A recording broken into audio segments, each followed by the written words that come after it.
2022년 3월 31일 목요일 새벽 말씀 나눔입니다. 이 말씀을 들으시는 모든 분들에게 하나님의 위로와 은총과 복주심이 함께 하시기를 소망합니다. 오늘 함께 나눌 말씀은 출애굽기 20장 12절에서 17절 말씀입니다. 내 부모를 공경하라. 그리하면 내 하나님 여호와가 내게 준 땅에서 내 생명이 길리라. 살인하지 말라. 간음하지 말라. 도둑질하지 말라. 내 이웃에 대하여 거짓 증거하지 말라. 내 이웃의 집을 탐내지 말라. 내 이웃의 아내나 그의 남종이나 그의 여종이나 그의 소나 그의 낙이나 물은 내 이웃의 소유를 탐내지 말라. 출애굽기 20장 12절에서 17절 말씀. 제가 한 몇 년 전에 필리핀이라는 곳을 처음으로 외국을 처음으로 나갔던 기억이 있습니다. 제가 거기에서 약간 좀 충격 아닌 충격을 받았던 것 중에 하나는 제가 묵던 숙소가 있었는데요. 저녁이 되니까 그 숙소 앞을 그러니까 지키시는 분이 총을 소지한 채로 거기를 지키고 계시더라고요. 그러면서 그곳으로 인도했던 가이드분이 이렇게 얘기하십니다. 저녁 늦게 절대 이것을 벗어나서 다니지 마십시오. 이렇게 권면을 하더라고요. 대한민국에서는 그럴 일이 잘 없었는데 외국에 나갔더니 그런 일을 처음으로 경험했던 겁니다. 비단 거기뿐만이 아니었습니다. 제가 몇 년 전에 이스라엘을 갔을 때 이스라엘에서 또 똑같은 경험을 하게 되었습니다. 그러니까 치안이 좀 좋다라고 하는 지역에 저희가 머물렀음에도 불구하고 저녁 늦게 호텔을 벗어나지 말 것을 권유받았던 겁니다. 최근 코로나가 좀 이렇게 확산세에 의해서 잠깐 주춤해진 것 같다고 언론들이 이야기합니다. 그러면서 동시에 해외여행을 가기 위해 이렇게 준비하고 있는 사람들이 많다라는 소식을 뉴스에서 들었습니다. 더불어 외국을 나가기 위해 준비하는 사람들 덕분에 비행기 가격이 하루 만에 2배 이상 뛰었다라는 뉴스도 본 것 같습니다. 외국을 나가보면 느끼는 거지만 대한민국, 그러니까 우리가 이 땅에 살고 있는 게 참 안전하다라는 생각을 하게 될 때들이 많습니다. 한 외국에 있던 유튜버가 한국에 들어와서 한국에 처음으로 와서 한국에 머물면서 찍은 동영상 하나가 화제가 된 적이 있습니다. 어떤 영상이었냐 하면 한 여자분이 밤 늦은 시간에 횡단보도를 건너면서 전화통화를 하고 있는 장면이었습니다. 이 유튜버는 자기가 머물고 있는 숙소에서 이 장면을 보고 휴대폰으로 그것을 찍어서 자기 채널에 올렸는데요. 그 채널에서 그는 이렇게 놀랍니다. 자기는 상상도 못할 일을 지금 보고 있다. 저 여자가 지금 이 시간에 저렇게 길거리를 걷는 것도 모자라 휴대폰을 들고 통화를 하며 가고 있다. 이건 정말 우리나라에서는 생각지도 못한 일이다 라고 이야기합니다. 그리고 그렇게 이야기한 유튜버의 댓글들에도 비슷한 이야기들이 계속 달리는 것들을 본 적이 있습니다. 우리나라에서 만약 저랬다면 휴대폰을 꺼내드는 동시에 수많은 남자들에게 휩싸여서 그 휴대폰을 빼앗기고 말 거야 이런 댓글이라든지, 우리나라에서 저런 일은 상상도 할 수 없는 일이라든지, 이거 도대체 실제 상황이냐고, 이런 일은 꿈에도 생각해 본 적이 없다라고 이야기합니다. 외국 사람들이 우리나라에 와서 가장 놀라는 것 중에 하나가 카페라는 곳에 갔더니 한국 사람들은 카페에 테이블 위에 자기 휴대폰도 놓고 다니고 지갑도 놓고 다니고 가방도 놓고 다니고 심지어 노트북 같은 거 놓고 이렇게 자리를 많이 비운다는 겁니다. 외국에서는 생각하지도 못할 일들이 한국에서 벌어지는 걸 보면서 외국인들이 대한민국 사람들의 성숙한 시민의식 그리고 치안에 대해 굉장히 많은 칭찬을 한 것을 최근 들어 이렇게 많이 접하게 됩니다. 제가 이런 말씀을 드리는 이유는 오늘 율법 조항들과 관련이 있습니다. 우리 기독교의 메시지를 핵심적으로 정리하는 말이 있다면 아마 바로 복음이라는 말일 겁니다. 그리고 이 복음이라는 뜻은 하나님이 이미 이루신 일에 대한 결과입니다.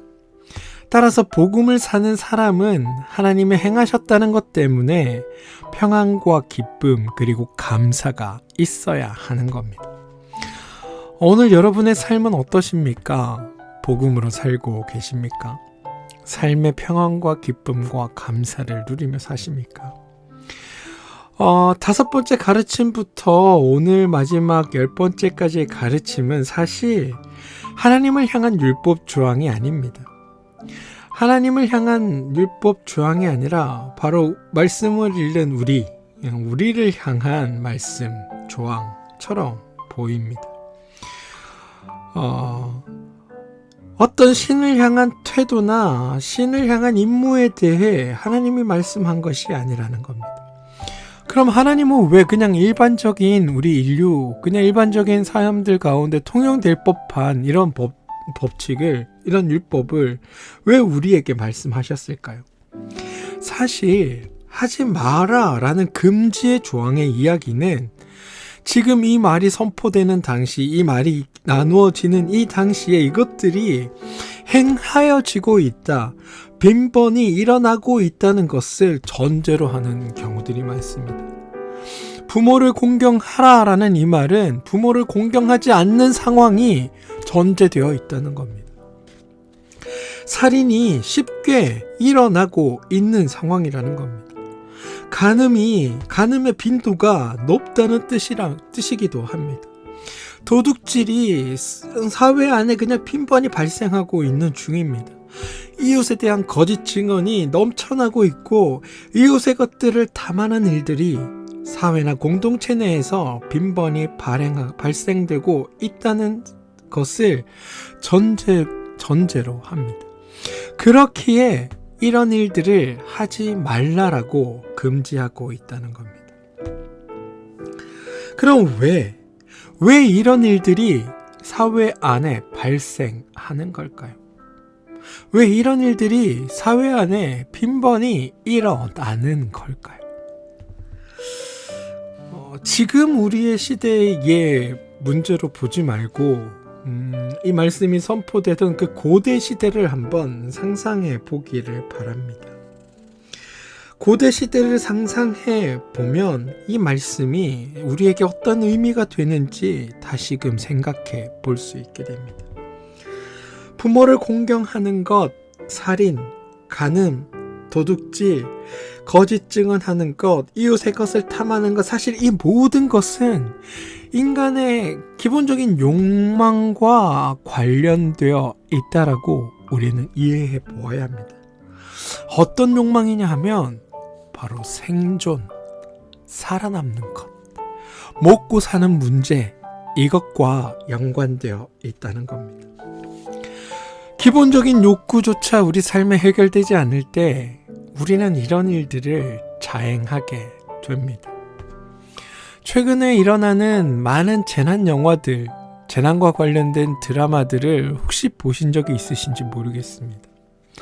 보면 그 재난에서 살아남기 위해 어쩔 수 없이 누군가를 죽이게 되기도 하고요. 어쩔 수 없이 남의 것을 빼앗게 되기도 합니다. 또 어쩔 수 없이 남이 가지고 있는 물건을 훔쳐 오기도 합니다. 내 개인의 생존이 걸려 있을 때뿐만이 아니라 내 개인뿐만이 아니라 우리 가족의 생계가 걸려 있을 때는 그것들이 훨씬 더 강력한 수위로 드러나기도 한다는 겁니다. 살아남는 문제, 살아가는 문제, 여기에서 먹고 사는 문제, 생존이 걸려 있을 때 우리는 이런 도덕적인 문제 앞에 이거를 비난하거나 문제를 제기하는 것 자체도 사실은 신중해야 할 필요가 있다는 사실을 우리는 영화나 드라마들을 보면서 생각할 때들이 종종 있습니다. 고대 시대도 마찬가지였습니다. 이 고대 사회에서 한 사람 자체는 노동력을 제공할 수 있는 하나의 그 수단입니다. 그러니까 사람 하나가 충분한 노동력을 제공할 때 그 사람이 속한 공동체의 생존 가능성은 높아집니다. 더 많은 수확을 가져올 수 있다는 것을 의미하기도 하고요. 더 많은 사냥감을 확보할 수 있다는 이야기이기도 합니다. 농사의 경우 더 많은 노동력을 제공함으로 더 많은 생산을 가져올 수 있었던 것만큼 사람이 일을 하여 어떤 노동을 제공하는 그 노동력 자체가 바로 공동체의 생존과 관련된 문제로 취급받았던 겁니다. 따라서 자녀가 많은 게 고대 시대에는 당연히 복이 될 수밖에 없습니다. 그런데 이 고대 시대에 부모가 나이가 들어 노동을 할 수 없는 지경이 되었다고 한번 생각해 봅시다. 이 부모가 자녀를 많이 낳아 이미 충분한 노동력을 확보해 놓은 공동체라면, 한 가족이라면 이것들이 부모가 나이가 들어서 일을 하지 못하는 게 별 문제가 되지 않을 수도 있습니다. 그런데 만약 부모가 아이를 많이 놓지 못하고 충분한 노동력을 확보하지 못한 상황에서 나이가 들어 일을 할 수 없는 상황이 되었을 때, 이 부모를 먹여 살리는 일 때문에 이 가족 전체가 생존의 위협을 받을 때, 그때는 어떤 일들이 일어났을까요? 고려장이라는 이야기를 들어보신 적이 있으십니까? 저 어릴 때 이제 전래동화 같은 곳에서 이 고려장과 관련된 이야기를 들어본 적이 있는데요. 이게 실제로 있었던 일이라고 합니다. 그러니까 나이가 든 부모를 산에다 갖다 버리는 일입니다. 최근 연구들에 따르면 이게 단순히 우리나라에만 있었던 일이 아니라는 겁니다. 고대 시대에 어느 곳을 막론하고 사실 자행되던 일이라는 것이 요즘 연구를 통해 확인되는 사실입니다. 마찬가지입니다. 광야, 그곳에서 먹고 마시는 문제가 해결되지 않는 상태에서 미래를 장담할 수 없을 때, 힘없고 연약한 부모 때문에 가족의 생존이 위협받는다고 한다면 우리 또한 어떤 선택을 할지 장담할 수 없는 겁니다. 살인도 마찬가지입니다. 왜 사람을 죽일까요? 그것이 나에게 즐거움을 줘서일까요? 아닙니다. 고대 역사 속의 인간사를 공부해보면 살해당하는 대부분의 이유는 놀랍게도 약해서입니다. 약한데 남들이 탐낼 만한 무언가를 가지고 있을 때, 화가 나서 모욕을 참지 못해서 같은 이유는 그 당시 사람들에게 있어 살인을 행하는 것에 대한 숭고한 이유처럼 보일 정도로 사실은 생존, 탐욕, 이게 살인의 대부분의 이유가 되었습니다. 고대 사회는 지금과 같이 우리의 이성이 사회를 지배하던 시기가 아닙니다. 필요한 게 있는데 나보다 연약한 자가 그것을 가지고 있다면 물리적인 힘을 이용해 그것을 뺏어도 제재할 만한 특별한 수단이 없었던 시대라는 겁니다. 도둑질도 몰래 훔치는 게 아닌 약탈입니다. 연약한 자들의 것을 그냥 일방적으로 빼앗아 오는 거죠. 약하다는 이유만으로 당할 수밖에 없는 시대입니다. 그러는 와중에 살인도 생기지만 그나마도 제재할 수단이 마땅히 없습니다. 그래도 이 말씀이 쓰여진 시대에는 사회, 또 공동체가 구성되고 사회적 지도자들의 중재가 있었던 시대라 그나마도 그 이전 시대보다 적게 발생할 수 있었다 하더라도 여전히 힘 있는 자가 힘 없는 자의 것을 빼앗아오고 생존이란 문제 앞에 어떤 일을 자행해도 용서받을 수 있는, 이해받을 수 있는, 아니 그것이 당연한 시대를 우리는 말씀의 배경으로 이해하고 있어야 한다는 겁니다. 그런데 여러분, 거기에서 하나님은 살인하지 말라, 부모를 공경하라, 도둑질하지 말라, 간음하지 말라, 내 이웃에 대해 거짓 증거하지 말라, 내 이웃의 집을 탐내지 말라 라고 말씀하셨습니다. 이 말씀이 이루어지기 위해 그럼 무엇이 있어야 할까요? 바로 이 생존의 문제가 해결되어야 한다는 겁니다. 그런데 여러분, 오늘 하나님이 출애굽기를 이 20절 가운데 말씀하시기 전에 하셨던 일들을 한번 생각해 보시기 바랍니다. 1장부터 19장까지 하나님께서 하셨던 일은 하나님이 하나님이심을 보이고 우리에게 닥친 문제들을 해결하는 일이었습니다. 특별히 이들이 홍해를 건너 광야로 들어왔을 때부터 하나님이 하셨던 일은 마실 것이 없었던 공동체에게 물을 제공하셨고, 먹을 것이 부족했던 공동체를 배불리 먹이시는 일들을 행하셨다는 겁니다. 그냥 먹인 것이 아니라 모든 이들이 충분히 먹을 수 있도록 베푸셨습니다. 심지어 내 남종이나 여종이나 가축이나 내 문 안에 머무는 개까지도 하나님께서는 먹고 쉬도록 해주셨다는 겁니다. 하나님은 이것을 통해 생존이라는 것이, 생존의 문제가 너희 각자에게 달려있지 않고 너희의 하나님께, 바로 나 여호와 하나님께 달려있으며, 하나님이 스스로 일하셔서 우리를 먹이고 쉬게 하시는 일을 책임지신다고, 그리고 그것을 행함으로 우리에게 보여주셨다는 사실이 우리에게 중요한 겁니다. 이제 하나님의 백성은, 하나님의 자녀는 생존을 이유로 더 이상 부모를 버리는 일도, 생존을 이유로 누군가를 살인하거나 누군가의 것을 약탈할 필요도 없어진 겁니다. 생존을 이유로 도둑질할 이유도 사라졌고, 생존을 이유로 이웃에 대한 거짓 증언을 할 필요도 없어졌다는 겁니다. 그게 지금 이스라엘 백성들 앞에 일어난 일입니다. 하나님이 베풀어 주신 것 안에서 잊어버린 인간됨을 끄집어내어 인간됨을 서로, 그것을 가지고 서로 이웃들이 척지지 않고 살아가면 되는 상황이 이스라엘 백성들 앞에 주어졌다는 겁니다.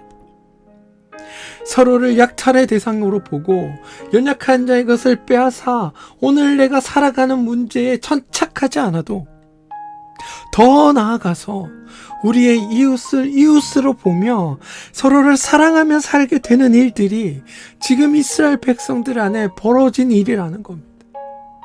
너희가 더 이상 부모를 공경하지 않을 이유가 없다. 너희가 더 이상 남의 것을 빼앗을 이유가 없다. 너희가 더 이상 남의 여인을 간음할 필요가 없다. 너희가 더 이상 남의 것을, 남의 이웃을 위해 거짓 증언할 필요가 없다. 너희가 더 이상 이웃의 것을 탐하여 빼앗을 필요가 없는 세상을 내가 너희 앞에 이렇게 만들었다라고 하나님이 말씀하고 있다는 사실입니다. 우리는 이것을 깨달아야 합니다. 이웃에 대한 두려움, 옆에 있는 존재가 나에게 겁을 주는 존재가 아니라 이웃에 대한 사랑과 관심으로 서로를 돌보며 살아갈 수 있는 사회를, 그런 세상을 하나님이 만들어내셨고, 이것이 바로 하나님의 일하심의 결과라는 것을 성경이 오늘 우리에게 말씀으로 증언하고 있는 겁니다. 그렇습니다, 여러분. 하나님은 우리와 달리 말이 앞서는 분이 결코 아닙니다. 말로 모든 것을 하시는 분은 더더욱 아닙니다. 하늘과 땅과 온갖 동식물과 별과 달과 해와 바다와 육지와 그곳 사는 모든 것을 하나님께서 말로 만드셨지만 그것을 말 한마디로 만들 수 있는 전능하신 하나님이시지만 우리가 하나님의 자녀로 하나님 나라의 백성으로 하나님의 사람으로 살아가도록 인간답게 서로 사랑하며 살아가도록 모든 것을 제공하고 모든 문제를 해결해 주시는 분이 우리 하나님이시다. 그런 말씀으로 모든 것을 할 수 있는 하나님이 직접 우리를 위하여 모든 수고를 아끼지 않으신다. 이 사실이 성경이 우리에게 증언하고자 하는 부분이라는 것을 말씀을 듣는 여러분들은 반드시 기억해 주시기를 부탁드립니다. 사랑하는 성도 여러분, 우리가 살아가도록 우리의 모든 것을 제공하시고 모든 문제를 해결해 주실 분은 우리 하나님밖에 없습니다. 그리고 오늘 하나님은 그것들을 해결하기 위해 하나님은 온 힘을 다하여 일하고 계십니다.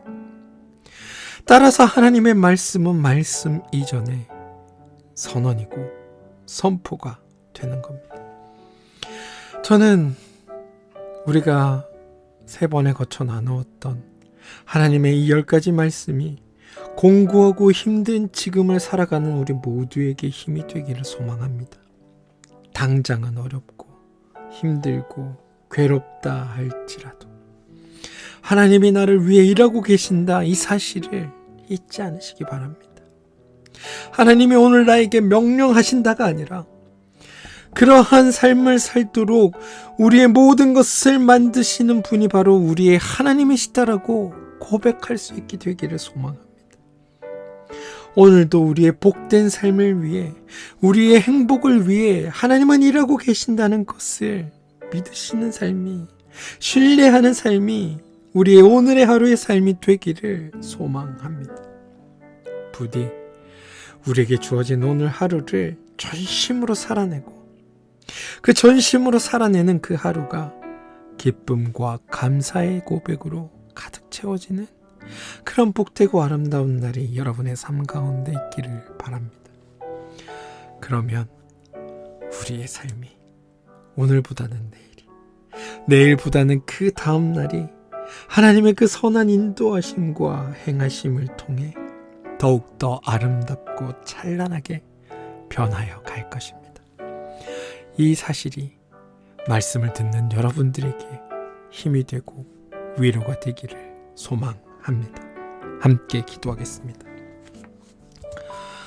하나님, 우리의 삶이 어떤 율법적이고 강제적인 조항으로 묶여 있는 것이 아니라 하나님의 선한 일하심과 행하심으로 만들어져 감을 우리가 말씀을 통해 배웁니다. 하나님께서 이스라엘 백성이 하나님의 말씀을 따라 살 수밖에 없는 환경을 만드시고 그 환경 안에서 하나님의 마음으로 살도록 인도하셨듯이 우리 또한 그런 삶을 살도록 우리의 삶도 하나님께서 인도하고 책임져 주시기를 소망합니다. 세상에서 지친 우리가 하나님 안에서 새로운 용기와 희망을 얻도록 우리를 위해 일하시는 하나님을 보게 하여 주시고 그 하나님을 만날 수 있게 도와주시옵소서.